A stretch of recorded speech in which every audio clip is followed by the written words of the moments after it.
जय श्री कृष्णा दोस्तों, मेरा नाम है अजय कृष्णवंशी। हमने दोस्तों जोधपुर या फिर मारवाड़ क्षेत्र में जो राठौड़ राजवंश है उसकी शुरुआत इससे पिछले वाले लेक्चर में कर दी थी। हमने राठौड़ राजवंश की जो स्थापना हुई है मारवाड़ क्षेत्र में राव सिंह के द्वारा की गई, उनकी चर्चा हम कर चुके हैं। इसके अलावा दोस्तों राव दुहड़, उसकी चर्चा भी हम कर चुके हैं। राव चुंडा की चर्चा भी हमने पिछले वाले लेक्चर में की है।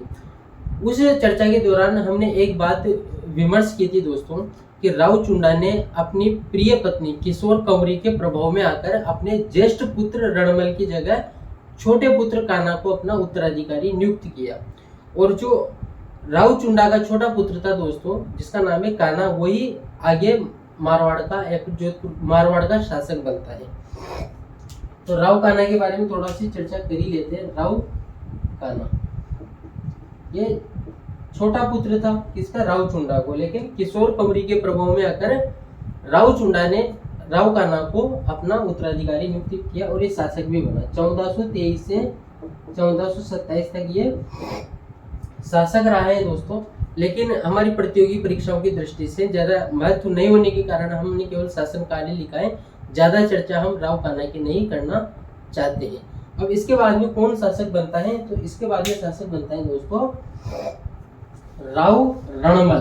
कौन बनता है भाई? राव रणमल। राव रणमल का जिक्र हमने मेवाड़ के गोहिल वंश के दौरान भी किया था दोस्तों।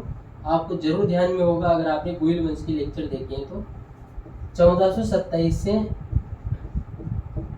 1439 तक 38 तक लगभग इसका शासनकाल रहा है। 1427 से 1438 तक किसका शासनकाल रहा है? रणमल का। थोड़ी सी चर्चा हम करना चाहेंगे। जब राव चुंडा ने अपने ज्येष्ठ पुत्र रणमल की जगह छोटे पुत्र राव कान्हा को अपना उत्तराधिकारी बना दिया और बाद में राव कान्हा शासक भी बना, तो इस बात से नाराज होकर राव रणमल ने मारवाड़ छोड़ दिया। और राव रणमल कहाँ पर चला गया? मेवाड़ चला गया। इससे पहले भी गया था ये, जब इसने अपनी बहन हंसाबाई के विवाह का प्रस्ताव लेकर ये पहले भी गया था। और इसने विवाह का प्रस्ताव जो मेवाड़ का शासक था राणा लाखा, उसके पुत्र चुंडा के सामने अपने बहन हंसाबाई के विवाह का प्रस्ताव रखा था। लेकिन फिर संयोगवश विवाह किससे हो गया? राणा लाखा से हंसाबाई का विवाह हो गया था। उस घटनाक्रम की चर्चा हम पहले भी कर चुके हैं। फिलहाल मैं आपसे ये बात कहना चाहता हूँ दोस्तों, पहले ये मेवाड़ गया था और अपनी बहन हंसाबाई का विवाह इसने किसके साथ करवा दिया? राणा लाखा के साथ करवा दिया। उसके बाद में और घटनाक्रम की अगर हम बात करें तो राव कान्हा को शासक बनाए जाने से नाराज होकर राव रणमल कहाँ पर चला गया? मेवाड़ में चला गया। अब मेवाड़ की स्थिति, राजनीतिक स्थिति इस प्रकार की थी उस समय दोस्तों कि राव रणमल का प्रभाव मेवाड़ में काफी ज्यादा बढ़ गया। इसने जो राठौड़ सरदार है उनकी लगातार बढ़तियां वहां पर की, यानी कि राठौड़ सरदार और सामंत वर्ग का समुदाय वहां पर उठ खड़ा हुआ मेवाड़ में। यानी कि राव रणमल के रहते हुए मेवाड़ क्षेत्र में राठौड़ों का काफी प्रभाव बढ़ गया था। अब हम एक बार लिख भी लेते हैं पूरे घटनाक्रम को। बहन हंसाबाई का विवाह किससे करवाया इसने? राणा लाखा से इसने अपनी बहन हंसाबाई का विवाह करवाया, जिससे पुत्र उत्पन्न हुआ था दोस्तों, जिसका नाम है मोकल। क्या नाम है? मोकल। और ये मोकल कौन है? ये मोकल राणा कुंभा का पिता है। किसका पिता है? मोकल राणा कुंभा का पिता है। नाराज हो गया था ये, ज्येष्ठ होने के बावजूद भी जब इसको शासक नहीं बनाया गया तब ये नाराज हो गया था। और नाराज होकर कहाँ पर चला गया? मेवाड़ पर चला गया। और मेवाड़ की जो राजनीतिक परिस्थितियों का इसने फायदा उठाते हुए मेवाड़ में राठौड़ सामंतों को भर्ती करते हुए इसने काफी अपना प्रभाव जमा लिया था। लेकिन दोस्तों राणा लाखा के बाद में शासक बनता है मोकल, और मोकल की उसके चाचा तथा मेरा के द्वारा हत्या करवा दी जाती है महबा पवार की सहायता से। उसके बाद में राणा मोकल के बाद में मेवाड़ का शासक कौन बनता है? राणा कुंभा बनता है। और राणा कुंभा के बारे में हम सभी जानते हैं कि राणा कुंभा मेवाड़ के गोहिल वंश का सबसे यशस्वी शासक है, जो कलम, कटार तथा कला तीनों का एक धनी शासक माना जाता है, महान रणनीतिकार माना जाता है राणा कुंभा।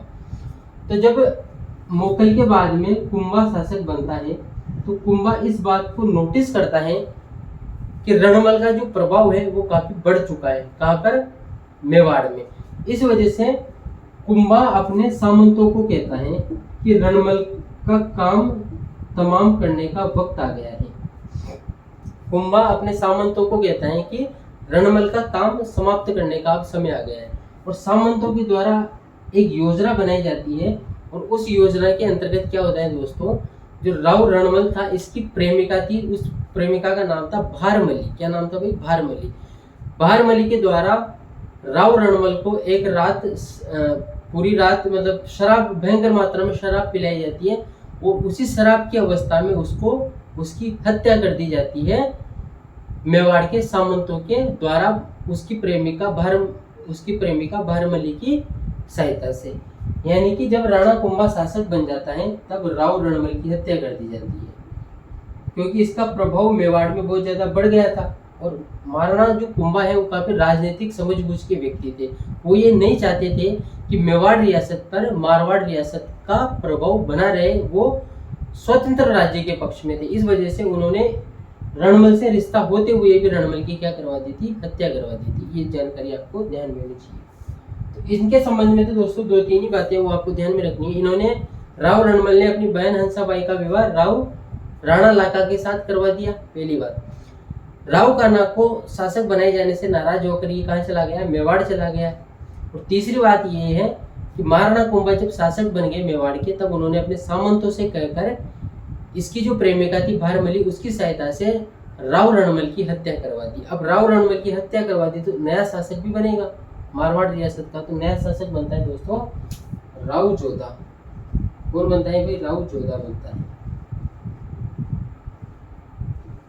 1438 से 1459 तक ये शासक रहता है। कब से कब तक? 1438 से 1459 तक ये शासक रहता है राव जोधा। ठीक है भाई,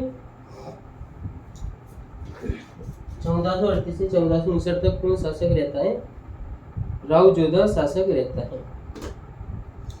अब इनके संबंध में थोड़ी सी चर्चा मैं आपसे पहले ही करना चाहता हूँ दोस्तों। राव जोधा को यह पता है कि महाराणा कुंभा के कहने पर उसके पिता रणमल की हत्या कर दी गई है, और महाराणा कुंभा मारवाड़ को लेकर काफी आक्रामक भी थे। ये बात राव जोधा को पता थी। इस वजह से दोस्तों राव जोधा का जो बचपन है या फिर इनका जो युवा काल है वो कहाँ पर गुजरा? पहाड़ों जंगलों इनमें गुजरा, और वहां पर इन्होंने अपनी शक्ति का संचय भी किया।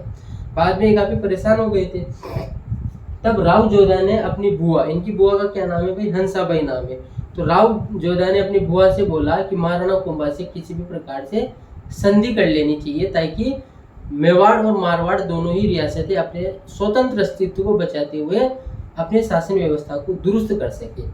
और दोस्तों राव जोधा के कहने पर जो राव जोधा की बुआ है हंसाबाई, उसके प्रयासों से राणा कुंभा तथा राव जोधा के मध्य 1444 में एक संधि हो जाती है, जिसे कहा जाता है आवल बावल की संधि। क्या कहा जाता है प्यारे दोस्तों? आवल बावल की संधि। यानी कि आवल बावल की संधि जो कि राणा कुंभा तथा राव जोधा के मध्य होती है, उसके बाद में मेवाड़ तथा मारवाड़ के मध्य जो सीमा विवाद था उसका समाधान कर लिया जाता है।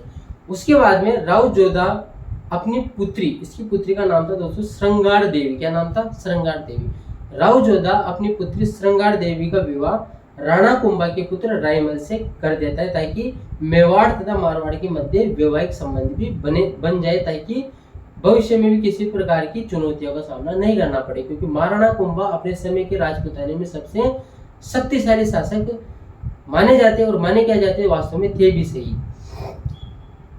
ये घटनाक्रम हम लिख लेते हैं एक बार। 1444 में बुआ हंसाबाई के प्रयासों से कौन सी संधि हो गई भाई? आवल बावल की संधि हो गई। आवल बावल की संधि हो गई। और दोस्तों यहाँ से एग्जाम में कई बार प्रश्न पूछे गए हैं। आवल बावल की संधि कब हुई, किनके मध्य हुई, क्यों हुई, इस संबंध में दोस्तों अनेक सारे प्रश्न लगातार कॉम्पिटिटिव एग्जाम में पूछे गए। तो ये जानकारी आप जरूर ध्यान रखना। आवल बावल की संधि राव जोधा तथा राणा कुंभा के मध्य हुई, हंसाबाई की मध्यस्थता से हुई, 1444 में हुई। इसने अपनी पुत्री श्रृंगार देवी का विवाह, या फिर श्रृंगार देवी नाम तो है, श्रृंगार देवी का विवाह किससे करवा दिया? रायमल से करवा दिया। और रायमल कौन है दोस्तों? राणा कुंभा का पुत्र है।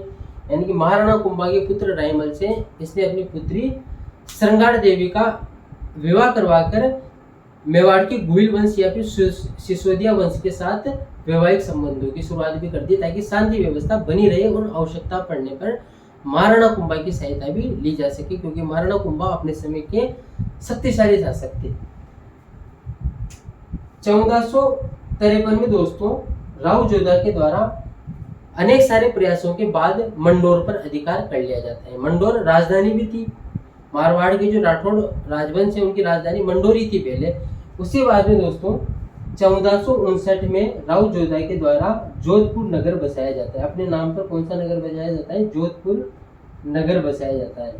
और इस जोधपुर नगर में ही दोस्तों एक पहाड़ी थी जिसका नाम है चिड़ियाटूक पहाड़ी। क्या नाम है भाई? चिड़ियाटूक पहाड़ी। चिड़ियाटूक पहाड़ी। इस चिड़ियाटूक पहाड़ी पर राव जोधा के द्वारा एक किले का निर्माण करवाया जाता है जिसका नाम है दोस्तों मेहरानगढ़ का किला। मेहरानगढ़ किला। मेहरानगढ़ किला, इसको दोस्तों मयूर ध्वज भी बोलते हैं। मयूर ध्वज भी इसको कहा जाता है। क्या कहा जाता है भाई? मयूर ध्वज भी कहा जाता है। और इसी मेहरानगढ़ किले के अंदर दोस्तों इसने अपनी कुल देवी नागनेची माता, क्या नाम है भाई? नागनेची माता का मंदिर भी बना दिया। नागनेची माता का मंदिर भी बना दिया। ये तो कुल देवी थी।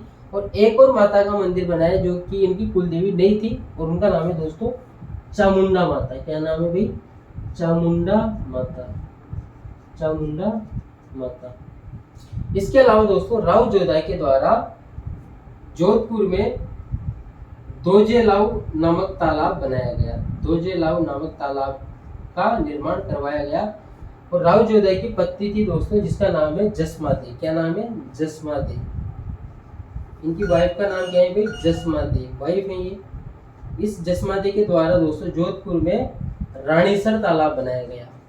रानीसर तालाब का निर्माण करवाया गया। किसका निर्माण करवाया गया भाई? रानीसर तालाब का निर्माण करवाया गया। एक बार इसको आप देख लो, मैं रिपीट करूंगा अभी इसको।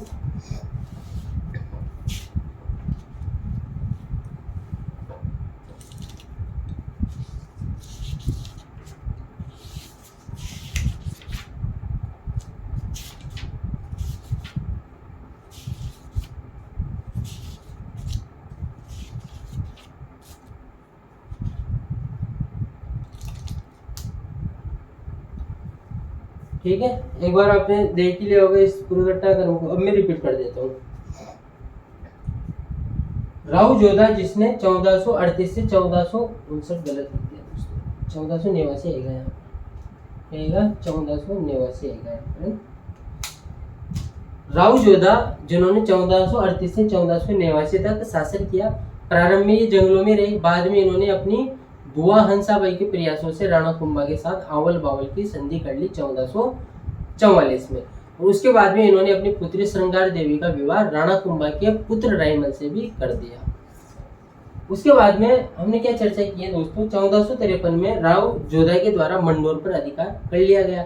लेकिन इनका यह प्रयास था कि एक नई राजधानी बनाकर एक नया बड़ा दुर्ग बनाकर शासन व्यवस्था को और ज्यादा दुरुस्त किया जाए। इसी प्रयास में दोस्तों राव जोधा के द्वारा 1459 ईस्वी में जोधपुर नगर की स्थापना की जाती है। और जोधपुर नगर की स्थापना करके चिड़ियाटूक पहाड़ी पर मेहरानगढ़ दुर्ग का निर्माण करवा दिया जाता है। इस मेहरानगढ़ दुर्ग का एक और नाम मयूर ध्वज दुर्ग भी है। ये जानकारी भी आप जरूर ध्यान में रखना दोस्तों। और इसी मेहरानगढ़ दुर्ग में इन्होंने अपनी कुल देवी नागनेची माता का मंदिर का निर्माण भी करवाया। साथ ही इन्होंने चामुंडा माता मंदिर का निर्माण भी करवाया। राव जोधा के द्वारा दोजेलाव तालाब का निर्माण भी जोधपुर में करवाया गया। साथ ही राव जोधा की जो पत्नी थी जिसका नाम दोस्तों जसमा दे के द्वारा जोधपुर में रानीसर नामक तालाब का निर्माण करवाया गया। ये सारी जानकारी दोस्तों हम डिस्कस कर चुके हैं किसके संबंध में, राव जोधा के संबंध में। तो आज हमारी चर्चा का विषय मुख्य तौर पर रहा है राव रणमल और राव जोधा। उम्मीद करता हूँ दोस्तों ये जो पर्टिकुलर क्लास है आप सबको आपकी कॉम्पिटिटिव एग्जाम में निश्चित तौर पर फायदा पहुंचेगी अगर आपने लेक्चर को शुरू से अंत तक देखा है। तो थैंक यू वेरी मच, धन्यवाद। इसके बाद में दोस्तों हमारी मुलाकात होती है राठौड़ राजवंश के एक बहुत ही महत्वपूर्ण शासक को लेकर, जिसकी चर्चा हम इससे नेक्स्ट लेक्चर में करेंगे। थैंक यू वेरी मच, धन्यवाद।